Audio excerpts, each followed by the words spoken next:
ഡൽഹി നിയമസഭാ തെരഞ്ഞെടുപ്പിനുള്ള വോട്ടെടുപ്പ് പുരോഗമിക്കുകയാണ്. 11 മണിവരെ രേഖപ്പെടുത്തിയത് 19% പോളിംഗ് ആണ്. സംസ്ഥാനത്തെ 70 സീറ്റുകളിലായി 699 സ്ഥാനാർത്ഥികളാണ് ജനവിധി തേടുന്നത്. രാഷ്ട്രപതി ദ്രൗപദി മുർമു ഉൾപ്പെടെയുള്ള പ്രമുഖർ ഇന്ന് വോട്ട് രേഖപ്പെടുത്തി. ന്യൂഡൽഹിയിലെ ബൂത്തിൽ നിന്ന് ധനസുമോദനോടൊപ്പം തത്സമയം ചേർന്നു. ഒപ്പം ഗാന്ധി പാർക്കിൽ നിന്ന് PR അരവിന്ദും. ധനസുമോദ്, ഉച്ചയാവുന്നു, ഇനിയിപ്പോൾ 12:30 ആകുമ്പോൾ എങ്ങനെയുണ്ട് പൊതുവെ പോളിംഗ് സ്റ്റേഷനുകളിലെ ജനങ്ങളുടെ ഒരു പ്രതികരണം?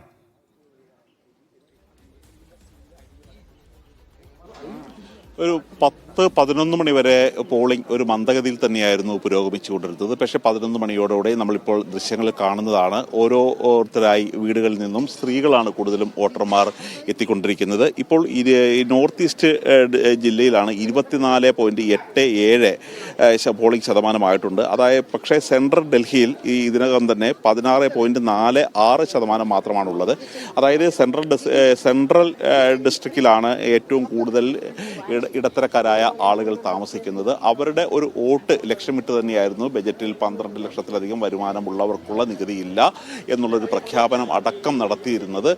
പക്ഷെ അത് ഇതുവരെയുള്ളൊരു വോട്ടിംഗ് അത് ലക്ഷ്യം കണ്ടിട്ടില്ല എന്ന് തന്നെ നമുക്ക് പറയേണ്ടി വരും. അതേസമയം തന്നെ ഷാർജ അവിടെയെല്ലാം 21.90 വോട്ട് വരെ എത്തിയിരിക്കുകയാണ്. ഇതുകൂടാതെ 24% വോട്ട് അതിർത്തി ജില്ലകളിലെ പല നിയോജക മണ്ഡലങ്ങളിലും ഉൾപ്പെട്ടിട്ടുണ്ട്. അതിർത്തി ജില്ലകളിലും കൂടുതൽ താഴ്ന്ന വരുമാനക്കാരായ ആളുകൾ ഡൽഹിയിലെ നഗരങ്ങളിലെത്തി ജോലി ചെയ്യുന്ന ഒരു സ്ഥലം കൂടിയാണ്.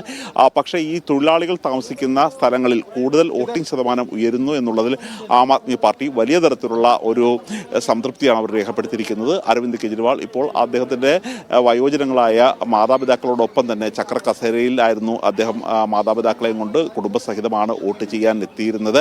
കാര്യം മാതാപിതാക്കൾ ഇക്കാര്യത്തിൽ വോട്ട് ചെയ്യണം വലിയ ഉത്സാഹത്തോടുകൂടി അദ്ദേഹത്തോട് പറഞ്ഞു കഴിഞ്ഞപ്പോൾ അദ്ദേഹത്തിൻ്റെ വസതിയിൽ നിന്നും ചക്ര കസേരയിൽ ആക്കിക്കൊണ്ട് അടുത്തുള്ള ബൂത്തിലേക്ക് നടന്നു വരികയായിരുന്നു. അങ്ങനെ വോട്ട് ചെയ്തതിന് ശേഷം അദ്ദേഹം ആഹ്വാനം ചെയ്തിരിക്കുന്നത് ഡൽഹിക്കാർക്ക് വേണ്ടി ജോലി ചെയ്യുന്നവർക്ക്, പൊതുജനങ്ങൾക്ക് വേണ്ടി ആരാണോ തൊഴിലെടുത്തിരിക്കുന്നത് അവർക്ക് ഡൽഹിക്കാർ വോട്ട് ചെയ്യും. അതുകൊണ്ട് ഇനിയും വോട്ട് ചെയ്യാതിരിക്കുന്ന എല്ലാവരും എത്രയും പെട്ടെന്ന് തന്നെ പോളിംഗ് ബൂത്തിൽ എത്തണം എന്നൊരു ആഹ്വാനം കൂടി അരവിന്ദ് കെജ്രിവാൾ നൽകിയിട്ടുണ്ട്.